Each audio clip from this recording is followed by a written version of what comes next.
There has always been a debate on whether people think our professional athletes earn too much money. But what actually constitutes being overpaid? Yes, it's true, some of our athletes earn multi-million dollars year in, year out, but the fact is, many of them don't. Take college basketball, for example. Only 3% of all college players go on to the NBA to play professionally and earn the big bucks. That means many of them are playing professionally and still working normal jobs and earning normal salaries just to make ends meet. One of the biggest debates about one of the biggest debates about professional athletes is whether or not they should earn the 15 to $20 million contracts year in, year out. But think about how much money these players are earning for their business as a whole.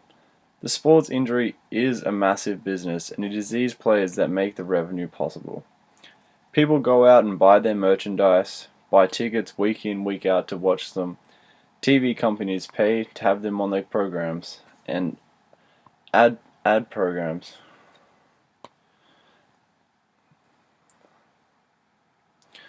Television companies also have to pay to have them on their networks.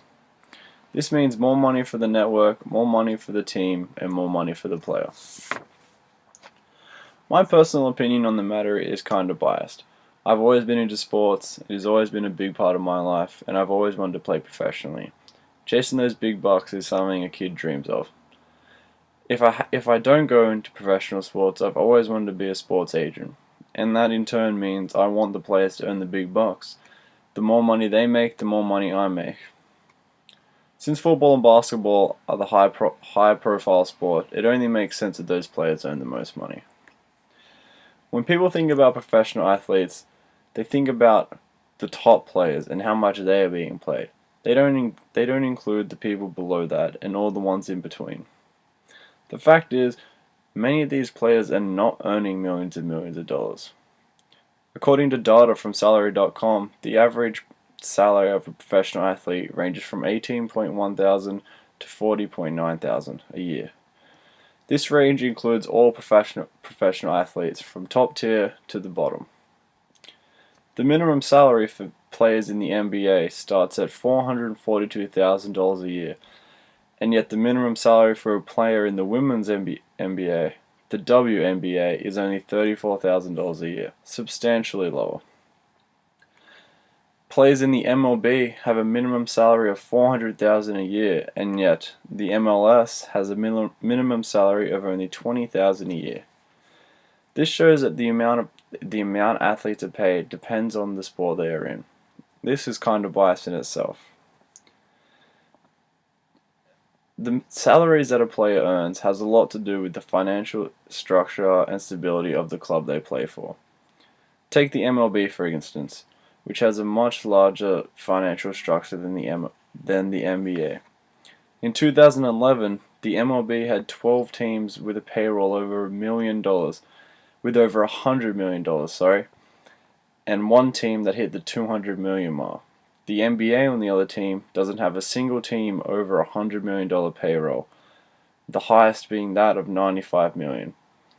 Also, there were just 12 teams in the NBA to make a profit in the last season. That compared to the 27 teams that made a profit of the MLB.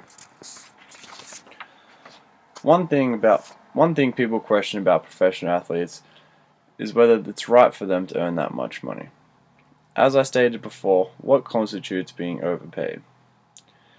People always say that they earn the big bucks and they are earning the highest salaries possible. But as I mentioned in my previous speech, people don't seem to realize that there are people earning a lot more money than that. Like the CEO of Oracle, who makes $192 million a year. That sort of money is just uncomprehendable, and I can't even imagine what it would be like to spend that a year. Surgeons making $200,000 to $430,000 a year to work on superstars and to change facial structures and stuff. That is just uncomprehendable. According to the 2007 article on CNN, professional athletes do not even make in the top 50 paying jobs in the US, and it is them that receive all the attention and criticism. Professional athletes run the risk of injury day in, day out. not just while their sport is in season, but they also train during the off season tirelessly to keep in shape for when the season comes back around. They fracture and break ankles, tear ACLs, tear shoulder ligaments, break backs. I've even seen broken necks and paraplegics happen from sports incidents. These athletes go in, day out to put on a show for the fans, for everyone else out there. I think they deserve a little bit of credit. And when it's all done and dusted, who's going to pay for their medical expenses? Some of these athletes have multiple surgeries years after their career have ended, and why? Because they went for that one try, that one goal, that one win.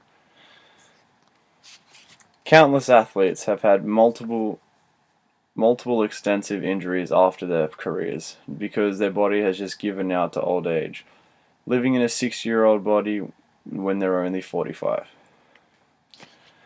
Professional athletes don't only run the risk of injury, but they also miss the quality time with their families. They spend countless hours week in, week out on the pitch, training and getting game ready. Many people believe they spend their off-season partying and wasting these millions of dollars. But the fact is, they're in the gym, they're on the field, and they're training hard. They know they represent their business as a whole, and they represent the team they play for. Kids look up to them, people aspire to be them, and they know they have an image to protect.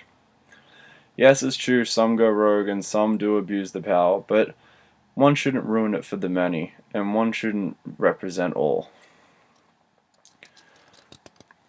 When it comes down to it, being a professional athlete is a job, and that job comes with a lot of risk. I think they deserve the money they earn, and you would be a fool to not think so. Do not let top athletes let you fool you to think they are making millions and millions of dollars. There are professional athletes who go to work and earn minimum salary and still work normal jobs. Professional football players that own bakeries. Professional soccer players that lay bricks. For example, a minor league baseball player only makes around $1,000 a month, less that of an average McDonald's salary. Multiply that by 12 months and you have about $13,000 a year playing a professional sport. And yet, people think they earn too much money. The thing is, people are closed-minded and only look at the top tier level players and don't think about anyone below that. Not all those players earning this much money. Think about that in reality. In reality, minor league baseball players, assuming they have no other job, would only make around $5,000 a year with other taxes and expenses. Nowhere near enough profitable, and something most people would laugh at. In conclusion, I feel that some professional athletes are overpaid, but not all, and I don't believe that the all should deserve the criticism of a few. Yes, it's true, Kobe Bryant and Alex Rodriguez earn more money than comprehensible each year, but that doesn't speak for the rest of them. Some professional athletes are hardworking. Actually all professional athletes are hardworking and do whatever they can to earn that big money. If they happen to make it there and earn a $30 million contract, then good on them. I think they deserve that. That means that they have worked hard enough to be recognized for their achievements. That player will bring in fans to the games, revenue to the games, jobs, and overall benefit the community. All I'm asking is that those people be looked into the big picture. When you next criticize people for owning too much money, think about the people at the bottom who are also playing professionally. They need some credit too.